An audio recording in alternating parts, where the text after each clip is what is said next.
এই মুহূর্তে আমি সংখ্যা বলতে পারবো না, আসলে আমাদের বিভিন্ন জায়গায় হয়তো বা তারা চিকিৎসা নিচ্ছে। আমাদের এক ইন্সপেক্টর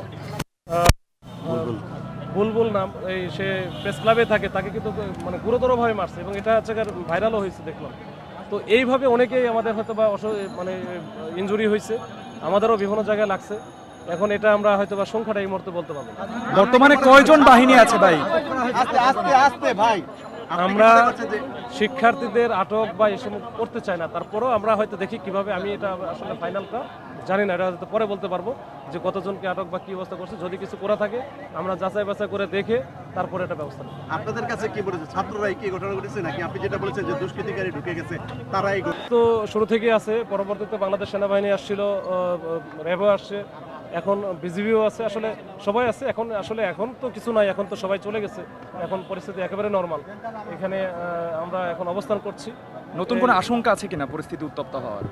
আমার মনে হয় না আর আশঙ্কা আছে, তখন ডিসপার্স হয়ে গেছে এবং আমরা তো বিভিন্ন দিকে ওদেরকে সরাই দিয়ে আসছি, এরকম আশঙ্কা আমি করি না।